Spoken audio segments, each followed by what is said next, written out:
Iyi ni radio BBC gahuza miryango ivugira i Londres kuri metero 19 25 31 na 41 no ku mirongo ya FM mu karere k'ibiyaga bigari no kuri internet kuri bbcgahuza.com.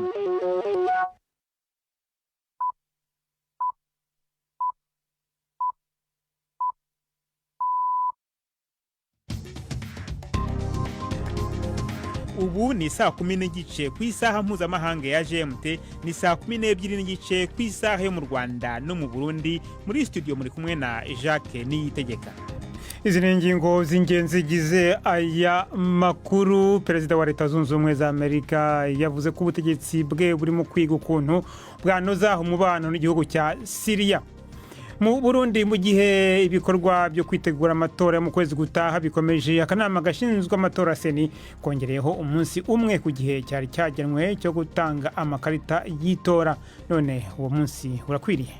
Uko tubibona abantu bakerebutse uwo munsi urashobora gukwira, twebwe turavyibaza kuko turavye ahatari hake aho bamaze gutora ayo makarata barenga ibice 90%, ejo ivyo 10% ahatari hake boshobora kubikwiza. Abaganga mu ntara ya Gaza baravuga ko abana batari munsi ya 20 bari mu bantu barenga 60 baraye bahitanywe n'igitero cya Israel mu ijoro ryakeye. Tubafitiye n'ikiganiro cy'abagore muri mwese ikaze muri aya makuru yo kuri wa gatatu, turi ku itariki ya 14 z'ukwezi kwa gatanu.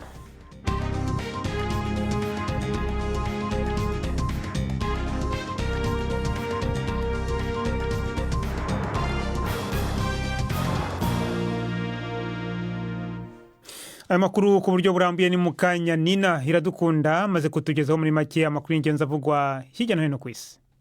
Perezida Trump yabonanye n'umurongozi mushasha wa Syria Ahmed al-Shara mu gihe akiri mu rugendo rwe mu bihugu byo mu kigobe c'abarabu. Mu biganiro byabo bigufi i Riyadh, ibiro by'umukuru w'igihugu ca Amerika bizwi nka White House vyavuze ko bwana Trump yasavye umukuru w'igihugu ca Syria kunagura ubucuti na Israel. Mu nyuma yise bwana al-Shara yahoze ari umugwanyi yitirira idini rya Islam ko ari umuntu w'injyamunyu kandi y'uburanga. Kuwa kabiri Amerika yatangaje ko igiye gukuraho ibihano vyari vyarafatiwe igihugu ca Syria, ikintu cateye intege bwana al-Shara mu gihe abandanye twigoro two gutekanya igihugu. Ubu bwana Trump ari muri Qatar aho yasinye amasezerano menshi. Utwigoro mu rwego rwa diplomasi turabandanya mu gihe bishoboka ko haba ibiganiro vy'imbona nkubone muri Turkiya ejo kwa kane hagati ya Perezida Zelensky wa Ukraine na Putin w'Uburusiya. Nubu ntibiramenyekana nimba bwana Putin azovyitabira. Perezida Trump ari mu rugendo mu bihugu byo mu kigobe c'abarabu ntiyahakanye ivyuko nawe ubwiwe ashobora kujayo. Umushikiranganje w'imigenderanire n'amakungu wa Amerika Marco Rubio niwe yitezwe kuja muri iyo nama. Umuyobozi mwishikira mu biro by'umukuru w'igihugu ca Ukraine yavuze ko Zelensky azoba ari muri Turkiya atitaye ku ngingo ya Putin. Abajejwe ubuzima muri Gaza bavuga ko ibitero bikomeye by'indege vya Israel bisha abantu n'imiburiburi 70. Abaganga bavuga ko benshi mu bapfuye harimwo abagore n'abana biciwe mu bitero vyabaye mu karere ka Jabalia kare mu buraruko bw'ico cibare. Imbere gato yuko ivyo bitero vy'indege biba, igisirikare ca Israel cari catanze amategeko ku basivile yo gukinjura. Igisirikare ca Israel nikiragira ico kivuze kuri ayo makuru. Kuwa kabiri igitero c'indege ca Israel cagabwe ku mbuga y'ibitaro biri mu buraruko bwa Gaza cyatumye abantu benshi bapfa. Amakuru avuga ko abanya-Israel bari bibasiye umuvukanyi wahoze ari indongozi y'umuhari wa Hamas yishwe Yahya Sinwar. Mu kiganiro yagiranye na BBC, uwahoze ari umushikiranganje wa mbere wa Israel Ehud Olmert yaneguye cyane bwana Netanyahu kubera abandanya intambara i Gaza, asaba ko bokwemerera imfashanyo kwinjira muri ako karere. Ntibishoboka kwemerwa na gato, ntibikunda, si byo kwihanganirwa cyangwa kubabarirwa. Bigomba guhita bihagarara. Tugomba gutanga ubutabazi bwose bukenewe ku baturage. Ntidushobora kwemera ko hatangira kuba inzara i Gaza. umukuru wa leta y'Ubudagi Friedrich Merz yavuze ko leta yiwe ifite intumbero yo kubaka igisirikare gisanzwe ca mbere gikomeye kuruta ibindi byose i Buraya. Mu ijambo ryiwe rya mbere yashikirije abashingamateka kuva agiriye mu mabanga yiwe mu ndwi iheze, Bwana Merz yashimikiye ku kamaro ko kongera ubushobozi bwo kwivuna umwanzi mu ntumbero yo kugabisha. Yahimirije kubaho k'Uburaya bukomeye, ariko ashimikira ku kamaro ko gukorana cyane na Amerika mu twigoro two guhagarika intambara yo muri Ukraine. Yavuze ko ari kirumara cyane ko uburengere butocanamwo ku bijanye n'ico kibazo. Iyi mwumva ni BBC gahuza miryango. Umugwi ujejwe amatora muri Ethiopia wahagaritse icese ibikorwa by'umugambwe TPLF, akaba ari wo mukuru mu karere ka Tigray. TPLF waratanguje imigumuko yo kurwanya leta, ubu haraciye hafi imyaka 5 bituma haduka intambara yo hagati mu gihugu. Ni inkuru ya Kadina Yibertare mwuva mu ishya Siriake muhawe nayo. Umugwi ujejwe amatora wavuze ko wafuse umugambwe TPLF mu mategeko kuko wananiwe no gukora ikoraniro rya bose. TPLF wari usanzwe umaze kwagiriza uwo mugwi kwirengagiza amasezerano y'amahoro wumvikanye na leta mu kusaba kwiyandikisha nk'umugambwe mushasha. TPLF wamaze imyaka 40 ari wo wiganziye ubuzima bwa politike muri Ethiopia gushika umushikanganje aharubu Abiy Ahmed ashitse ku butegetsi mu bihumbi 2018. Intambara yadutse mu ntara ya Tigray imyaka 2 inyuma yaho yahitanye abantu baharurwa mu bihumbi. Icuka kibi kiguma congerekana muri uwo mugambwe no hagati yawo na leta y'igihugu vyavyuye ubwoba ko intureka ishobora gusubira kwaduka. Itana mu mitwe ryabandanije mu mugwa mukuru wa Libya Tripoli nyuma y'imisi myinshi imigwano hagati y'imigwi igwanira ubutegetsi. Iryo tana mu mitwe bivugwa ko ari ryo ribi kuruta yandi yose yabaye mu myaka iheze, ryadutse kuwa mbere nyuma yaho umugaba akomeye w'umugwi w'abagwanyi yiciwe mu bitero c'undi mugwi w'abantu bitwaje ibigwanisho. Intambara zikomeye zaradutse mu gisagara cose aho abategetsi basaba abaturage kuguma mu mazu. Ishiramwe ry'Abarabu yashikirije ko ritewe ubwoba n'iyo migwano, rivuga ko yateye ubwoba abasivile ikanabangamira n'ubuzima bw'abanyagihugu bo mu gisagara. Gifatanyije n'ishirahamwe mpuzamakungu ONU mu gusaba ko haba agahengwe. Jacques. Urakoze Nina Iradukunda kuri iyo ncamake makuru.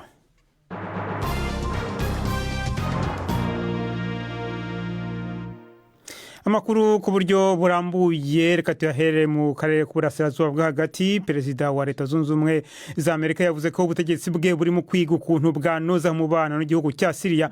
Aya magambo yabwiye abayobozi b'ibihugu byo mu kigobe cy'Abarabu, yayavuze nyuma yaho amaze kubonanira i Riyadh na perezida w'inzibacyuho wa Syria Ahmed al-Shara. Ingabo ze zahiritse umuryango wa Assad wari umaze imyaka myinshi cyane ku butegetsi muri Syria. Ni inkuru ya Lise Doucet mugezweho na Robert Patrick Misigaro. Igihe ingabo za al-Shara zashika ku butegetsi Damas mu kwezi kwa 12, Perezida Trump yari yavuze yuko Amerika atacinezwe kuri Syria. Ariko uyu munsi Riyadh yavuze ko abategetsi ba Arabia Saudite na Turkiya bamwumvishije yuko Amerika yokuraho ibihano byari byarafatiwe Syria. Trump nawe yaciye abwira umutegetsi mushasha wa Syria ko abagwanyi bose b'abanyamahanga bategerezwa kuva muri ico gihugu kandi agateza imbere imigenderanire yiwe na Israel. Ahmed al-Shara yamenyesheje yuko yiteguriye kubikora, ariko Israel n'ubigumana amakenga menshi kuri we kubera kahise kiwe k'imigenderanire na Al-Qaeda nubwo yahagaritse imigenderanire n'uwo mugwi mu 2016. Inyuma y'umubonano mugufi, Trump yashimagije Ahmed al-Shara nk'umutegetsi nyawe, umuntu akomeye kandi afise kahise gakomeye.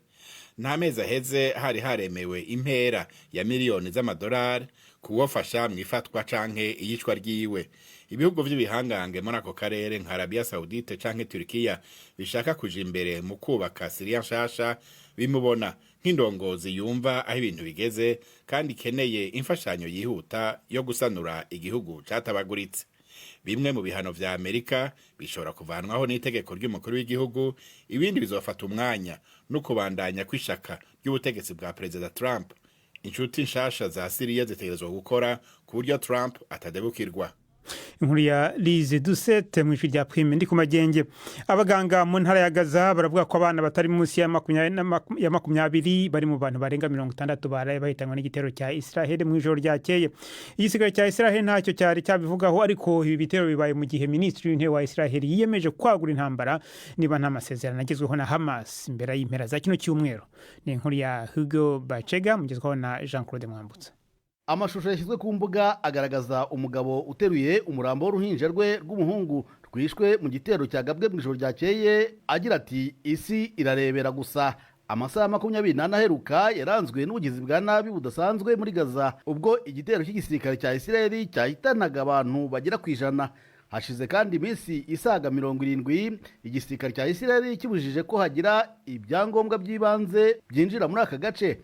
Ibi bikaba byarabaye intandaro y'akaga gakomeye ko mu rwego rw'ubutabazi. Minisitiri w'Intebe wa Israel Benjamin Netanyahu yarahiye ko agiye kongera ibitero muri Gaza, avuga ko nta kintu kizahagarika iyi ntambara. Israel ivuga ko itazemera ko hagira ibintu byinjira muri Gaza niba Hamas itarekuye imbohe zose igifite.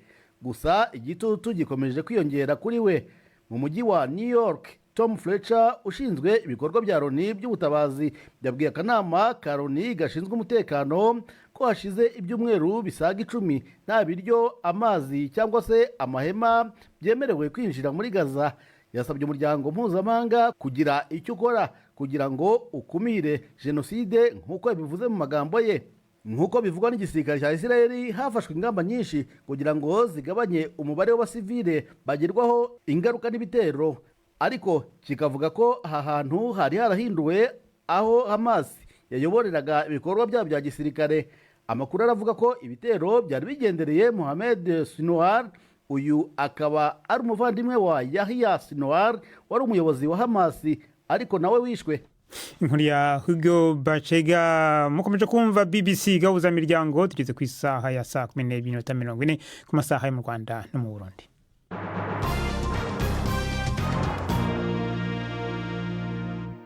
Tukomereze mu Burundi, aho mu gihe ibikorwa byo kwitegura amatora haza mu kwezi gutaha bikomeje, akanama gashinzwe amatora Seni kongereyeho umunsi umwe wo gutanga amakarita y'itora. Ku uyu munsi wa nyuma w'icyo gikorwa cyari cyahawe iminsi 3, hari abanyagihugu batari bake bari bavuze ko bagiye bakabura amakarita yabo. Mu kanya twavuganye n'umuvugizi w'akanama gashinzwe amatora mu Burundi Seni, François Bizimana, mbanza kumubaza niba uwo munsi umwe uhagije. Tuvugana hariho abategerezwa kuronka amakarata y'itora yo kuzoja gutora, mugabo hariho abatarashobora kuyaronka. Ariko dushavye ibiharuro dufise tumaze gushikako ntabwo ari benshi cyane, kuko ahatari hake turamaze gushikana ibice birenga 90% by'abamaze gutora ayo makarata yabo. Ariko rero nabo bataratora ayo makarata yabo ntabwo twabibagiye, kuko mu mugwiseni twongereje ikiringo c'umunsi umwe kugira ngo abo bataratora ayo makarata baheze bayatore ejo aho bukera kwigenekerezo rya 15 ukwezi kwa gatanu uyu mwaka wa 2025. Mumbajije rero mutimbe none uwo munsi umwe urakwiye? Uko tubibona abantu bakerebutse uwo munsi urashobora gukwira, twebwe turavyibaza kuko turavye ahatari hake aho bamaze gutora ayo makarata barenga ibice 90%, ejo ivyo 10% ahatari hake boshobora kubikwiza. Mugabo nubwo bimeze uko, mu guseni twaciye dufata kandi n'ingingo yuko ejo itariki 15 abatazoba bashoboye gutora ayo makarata bose, yuko abo tubahaye umwanya yuko bazoca baja kuyatora akorera umugwi wa komine wigengujejwe amatora kuva ku itariki 16 z'ukwezi kwa gatanu kugeza itariki 2 z'ukwezi kwa gatandatu. Twibaza yuko muri ico kiringo tubahaye abatazoba bashoboye kuzitora ejo yuko bashobora kuzitora rero aho hakorera imigwi y'amakomine ijejwe amatora. Aho twibaza yuko muri iyo minsi nawe ata muntu numwe atazoba yashoboye gutora iyo karata yiwe. None muri Seni mwamenye imvo zatumye abo bantu batabona amakarata yabo ku gihe? Imvo ziratandukanye. Imvo ya mbere, hariho abantu bagiye gutora ayo makarata batevye, ku buryo ku munota wa nyuma ari ubona yuko barundanye bariko barondera ayo makarata. Hari n'imvo rero zavuye ku buhinga aho vyabonetse yuko hariho amakarata amwe atari yashoboye kuboneka kubera ubuhinga bw'ivyuma. Ivyo rero navyo nyene twaciye tubitorera inyishu buno nyene, kuko ku munsi wa mbere ayo makarata yaciye aboneka arashikirizwa abo ategerezwa gushikirizwa. Guhera rero ku munsi wa mbere yaratanguye gutangwa, ari muri ayo rero ubu yarakiri ko aratangwa hamwe hamwe aho batari bamenye yuko ayo makarata noneho yahavuye ashika kugira baje kuyatora. None umungu mu gihe hasigaye igihe kitageze ku kwezi kugira ngo amatora abe mu gihugu, ibikoresho byose bikenewe ubu murabifite ntabibura? Ibikoresho kugeza ubu ntabibura, turabifise. Hasigaye gusa yuko tubipakira amamodokari tubishikana aho bitegerezwa gushika hariya hazoba habera amatora, biya bita ibiro vy'amatora, le bureau de vote. Umuvugizi w'akanama gashinzwe amatora mu Burundi François Bizimana.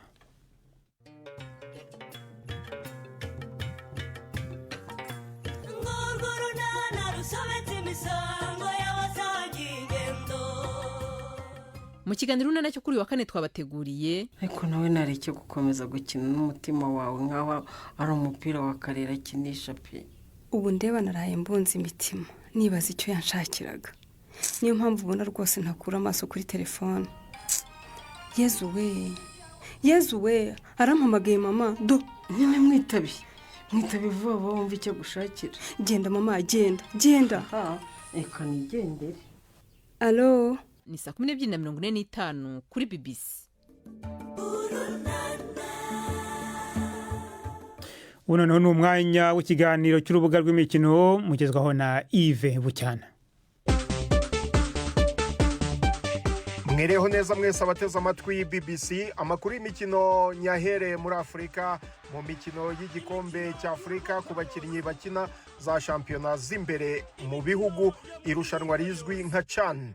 Ikipe ya Afurika y'Epfo Bafana niyo ya nyuma yabonye itike yo kuzakina imikino ya nyuma ubwo yatsindaga Malawi 2-0. Amakipe yose uko ari 19 yahise ashyirwa mu matsinda ane. Mu itsinda rya mbere harimo Kenya, Maroc, Angola, Repubulika ya Demokarasi ya Kongo na Zambia. Mu itsinda rya kabiri harimo Tanzania, Madagascar, Mauritania, Burkina Faso na Repubulika ya Centrafrica.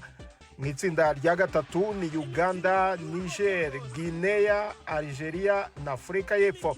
Naho itsinda rya kane rigizwe na Senegal, Equatorial Guinea, Sudan na Nigeria. Ekipe ya Equatorial Guinea yasimbuye Congo Brazzaville yavanywemo muri irushanwa ku mpamvu zo gukinisha umukinnyi utujuje ibisabwa. Imikino ya nyuma ya CHAN igomba kwakirwa n'ibihugu bitatu, Kenya, Tanzania na Uganda. Iyi mikino yari yarigijwe yo mu kwezi kwa kabiri, hasigaye gusa iminsi 18 ngo itangire. Byemejwe ko noneho izaba tariki 2 kugeza kuri 30 z'ukwezi kwa munani. Umugabane w'Uburayi, umukinnyi mpuzamahanga w'ikipe ya Nigeria Taiwo Awoniyi ari muri koma nyuma yo kubagwa kubera imvune ikomeye yo mu nda yagize mu mukino wa English Premier League ku cyumweru. Uyu rutahizamu yagonze icyuma kimwe mu byubatsi zamu ubwo ikipe ye ya Nottingham Forest yanganyaga ibitego 2-2 n'ikipe ya Leicester City. Biteganyijwe ko yongera kubagwa kuri uyu wa gatatu. Mu itangazo rya Nottingham Forest yavuze ko imvune ye ari ikimenyetso cyibutsa ingorane zishobora guterwa n'umupira w'amaguru. Umutoza wa Real Madrid Carlo Ancelotti avuga ko nta kibazo kigeze kibaho hagati ye n'ikipe ya Real Madrid kandi ko adashaka kuremereza ibye byo kujya mu ikipe y'igihugu ya Brazil.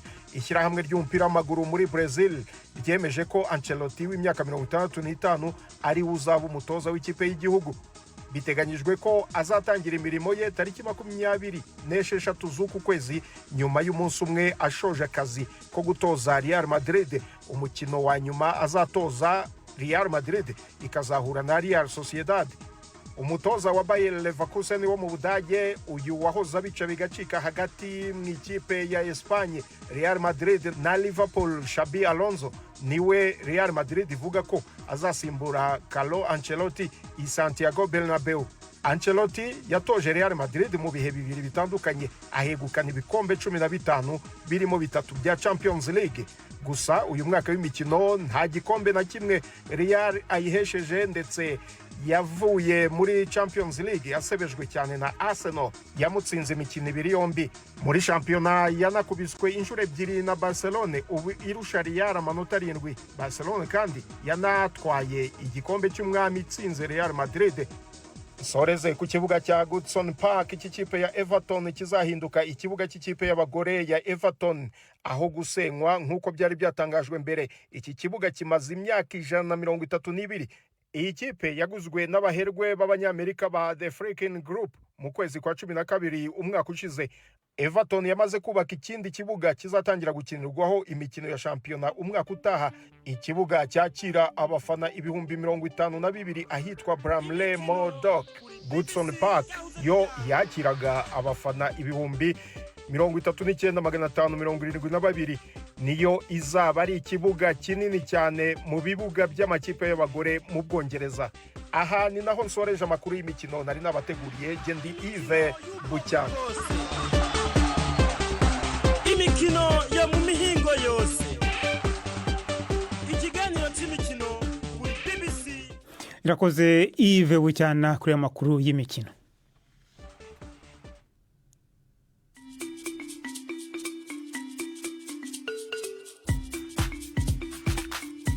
BBC Gahuzamiryango yabateguriye uburyo bwo gupakurura ibiganiro vyayo mukabibika muri telefone ngendanwa zanyu canke computer mukaza kuvyumviriza igihe cyose mubishakiye.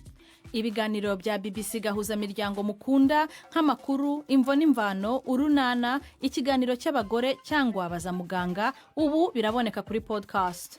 Ja ku rubuga rwa BBC Gahuzamiryango ariko bbcgahuza.com urondore ahari podcast. Amakuru yose y'uburyo podcast ikora n'ukuntu washyira muri telefone yawe byose urabisangayo. Pakurura ikiganiro ukunda canke amakuru wumvirize uko ushaka aho uri hose ntusubire gucikwa na kimwe. Taramana ibiganiro vya BBC Gahuzamiryango kuri podcast.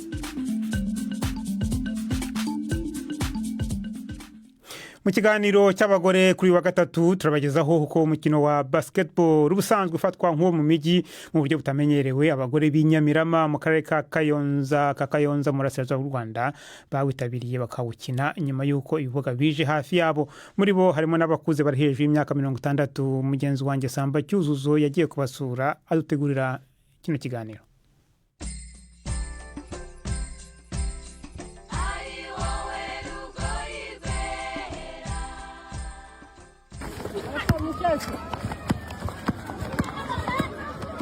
Trifine Mukangamije ari hafi kuzuza imyaka 70 y'amavuko. Bitandukanye na benshi b'ikigero cye, buri kuwa kabiri no kuwa kane ajya gukina basketball na bagenzi be ku bibuga bibiri biri inyuma y'ikigo nderabuzima cya Nyamirama mu karere ka Kayonza.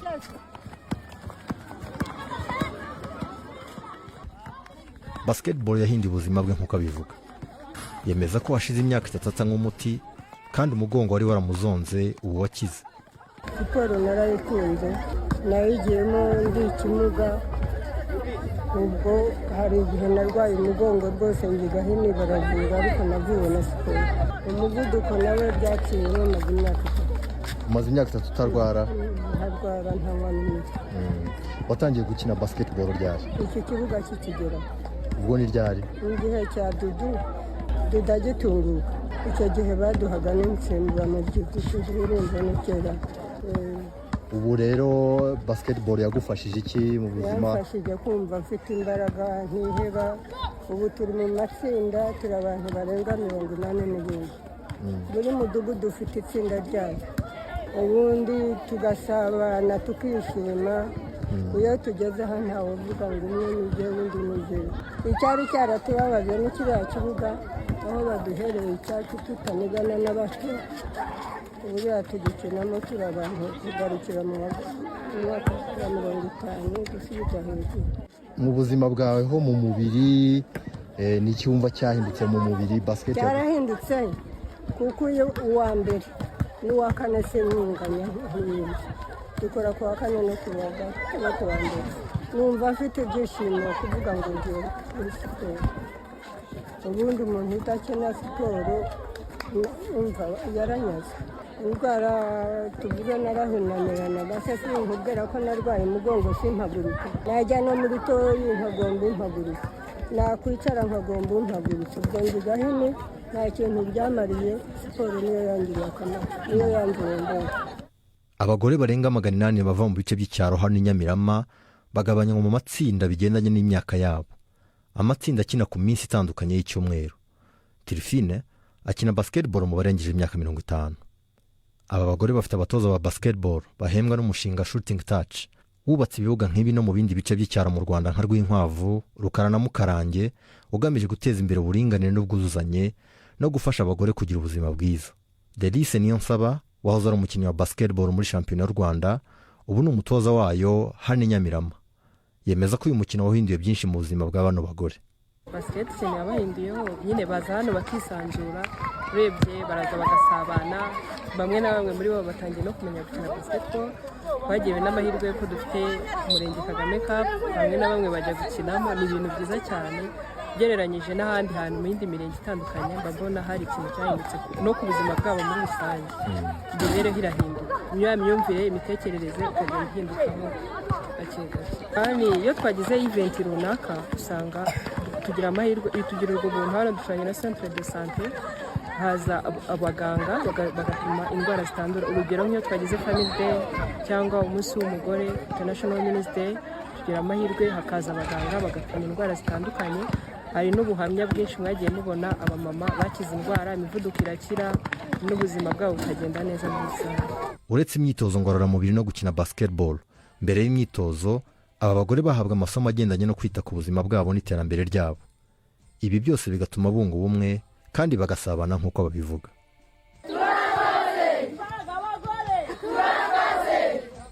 Samba Cyuzuzo, BBC Gahuza Miryango, Nyamirama.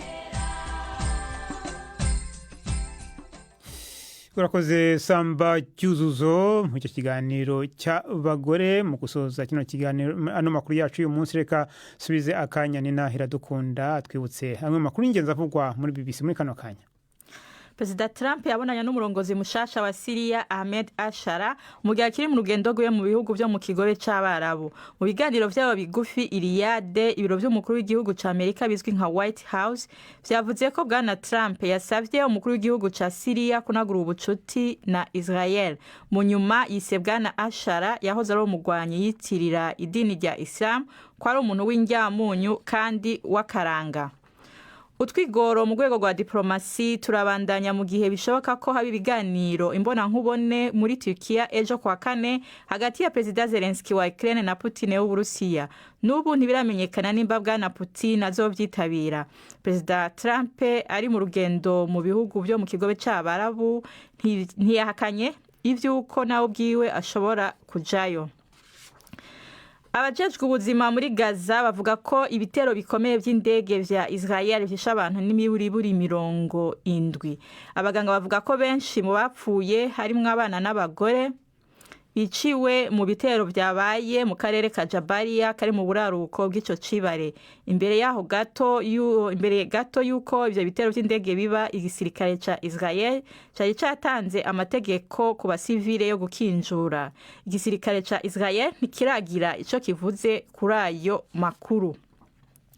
Itana mu mitwe ryabandanyije ku mugwa mukuru wa Libya Tripoli inyuma y'imisi myinshi y'ibigwano hagati y'imigwi igwanira ubutegetsi.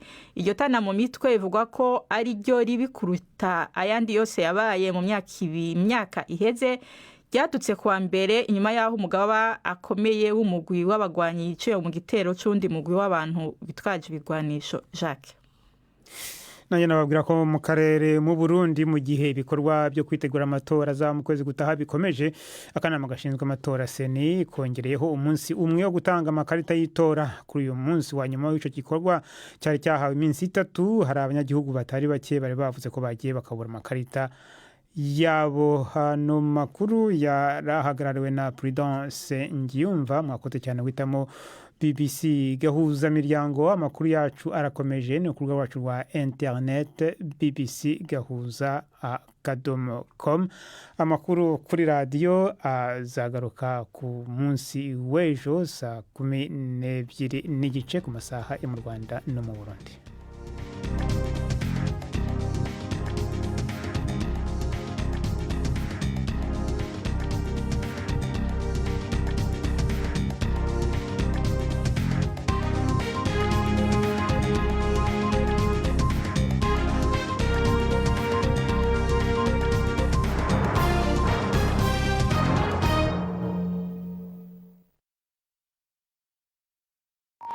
Thank you.